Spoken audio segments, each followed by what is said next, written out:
Hello everyone, কেমন আছো তোমরা সবাই? আজকে তোমাদের সাথে শেয়ার করে নিয়েছি কিভাবে আমি হেয়ার স্পাটা আমার স্টুডেন্টদেরকে দেখালাম। এটা ছিল আমার বিউটিশিয়ান ব্যাচের ক্লাস ডেমো। তো প্রথমেই বলে রাখি, আমি স্পা করেছিলাম আমার স্টুডেন্টের ওপরেই।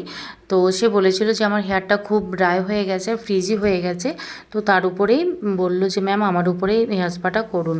তো আমি প্রথমেই বলে রাখি, এখানে আমি লরিয়ালের একটা হেয়ার স্পা ক্রিম দিয়ে হেয়ার স্পা করেছিলাম। তো প্রথমেই আমি হেয়ারটা পার্টিশন করে নিয়েছি। তারপরে হেয়ার স্পা ক্রিমটা রুট থেকে এন্ড পর্যন্ত খুব ভালো করে অ্যাপ্লিকেশন করে নিয়েছি। অ্যাপ্লিকেশন করার পর ওটা 10 থেকে 12 মিনিট রেখে দিলাম। তারপরে হালকা হাতে ম্যাসাজ করে দিলাম, হেড ম্যাসাজ করে দিলাম। তোমাদের যদি মনে হয় যে হেয়ারটা খুব ড্রাই লাগছে, তো তোমরা এখানে ওয়াটার স্প্রে করে ম্যাসাজ করতে পারো। তারপর আমি ওর হেয়ারে স্টিম দিলাম। তো স্টিম দেওয়ার পর ওর হেয়ারটা ওয়াশ করে দিলাম। তো মনে রাখবে যে এখানে স্টিম দেওয়ার সময় 5 থেকে 8 মিনিটের মধ্যে স্টিমটা দেবে, তার বেশি দিও না, 10 মিনিট পর্যন্ত দিতে পারো। তারপরে ওর হেয়ারটা নর্মাল জল দিয়ে আমরা ধুয়ে ফেলাম। তো তারপরে দেখো ওর হেয়ারটা কত শাইন করছে, আর ও তো খুবই হ্যাপি ছিল, ওর হেয়ারটা এত হেলদি হয়ে গেছিলো।